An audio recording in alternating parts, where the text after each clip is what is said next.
दोस्तों कल के दिन ना जो बातचीत चल रही थी इस्लामाबाद में 21 घंटा बातचीत चली।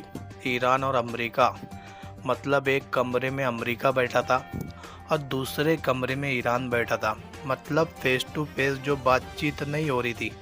मतलब एक कमरे से कोई पेपर पे जो भी शर्त रहती अमेरिका की वो लिखता था, फिर वही पेपर उठा के दूसरे कमरे में ईरान के जो ऑफिशियल थे उनके सामने ले जाया जाता था कि देखो ये डील पर बात हो रही।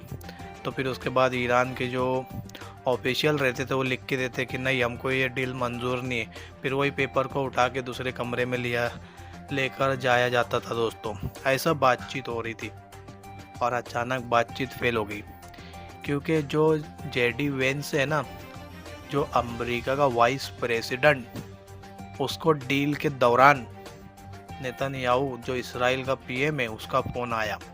अब अंदर क्या खिचड़ी पकी ये तो मालूम नहीं, पर उसके बाद डील अचानक फेल हो गई। दोस्तों समझ रहे, डोनाल्ड ट्रम्प ने उसको जेडी वेंस को बोल के भेजा था कि तू डील करके आना, अमेरिका आएगा तो, नहीं तो आना मत। पर इसराइल ने उसकी बीच में मराया और जेडी वेंस को क्या हुआ कि वो डील हो नहीं पाई और ईरान भी इधर फुल फॉर्म में था। हमारी जो 10 शर्तें हैं ना उस पर ही बात करेंगे। उसमें से अगर एक भी शर्त तुमने माने नहीं तो कोई डील नहीं होगी। फिर क्या था दोस्तों, 21 घंटे बातचीत चली। उसके बाद बातचीत का रिजल्ट तो ये निकला कि बातचीत तो फेल हो गई।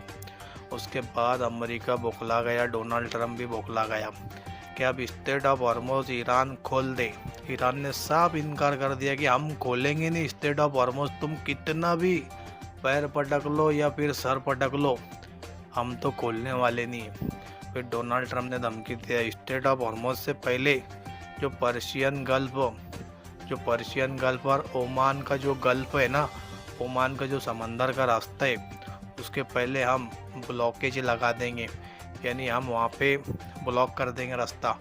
कोई जहाज़ स्टेट ऑफ हॉर्मोज में आ नहीं पाएगा। अब जब आएगा नहीं तो तुम्हारा नुकसान होगा, तुम टैक्स तो कैसे क्या वसूलेंगे बोले।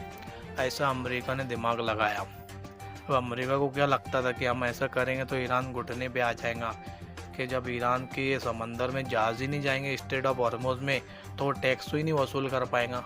ये हमारी बड़ी स्ट्रेटजी है। ऐसा कौन बोल रहा था? अमेरिका। पर ये लोग भी दिमाग लगा के बैठे ले। ये लोग ने IRGC के लोगों ने धमकी दे दी है कि अगर तुमने बैरिकेड लगाया या ब्लॉक किया वहाँ से रास्ता स्टेट ऑफ हॉर्मोज से पहले, तो हम भी बाब अल मंडेब, जो यमन के अंदर जो समंदर आता रेड सी जिसको बोलते लाल सागर, तो उसके अंदर जो बाब अल मंडेब जो रास्ता है ना उसको हम बंद कर देंगे पूरी तरह से। मतलब दुनिया का एक हिस्सा दूसरे हिस्से से कट जाएगा। अभी तो इतनी परेशानी हो रही है, LPG और जो पेट्रोल है, जो डीजल है और जो क्रूड ऑयल है, उसकी कमी हो रही पूरी दुनिया के अंदर। अब जब एक हिस्सा दूसरे हिस्से से कट जाएगा दुनिया का, तो फिर क्या क्या की कमी होगी दोस्तों, आप सोच सकते। तो ऐसा खतरनाक धमकी दिया IRGC वालों ने कि बाब अल मंडेब है ना जो हम बंद करने वाले हैं। उसके बाद अमेरिका परेशान हो गया, अब करूँ तो मैं क्या करूँ। डोनाल्ड ट्रम्प को कुछ समझ में नहीं आ रहा दोस्तों, वो इतना परेशान हो गए ले। उसको अरब वाले परेशान कर रहे कि ईरान को मिटा दो, हाँ ईरान पे बड़े बड़े हमले करो, फिर ऐसा मुंडी पलटाता हो। तो उसको नेतन्याहू दिखता, नेतन्याहू एकदम गुस्से में कि पूरी मेरे साथ में जंग में उतर और पूरी तरह से ईरान को ख़त्म कर।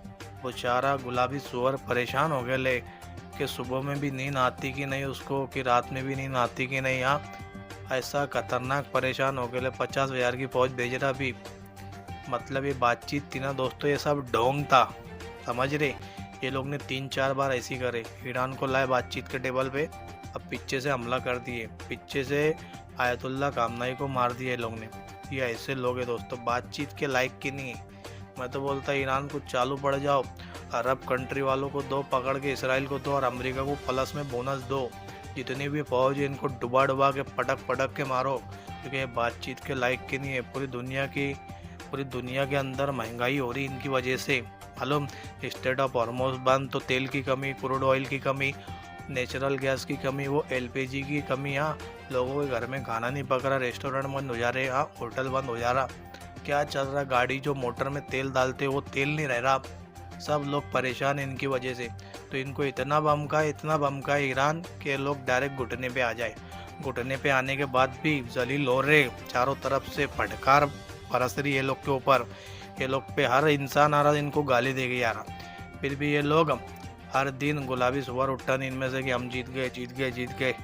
और फिर रात होती तो फिर सोता, फिर सुबह में उठता, फिर बोलता कि हम जीत गए जीत गए। ये गुलाबी सुअर का ख्वाब है कि हम जीत गए, पन ये ख्वाब उसका ख्वाब ही रहने वाला है। ईरान फुल तैयारी कर रहा दोस्तों।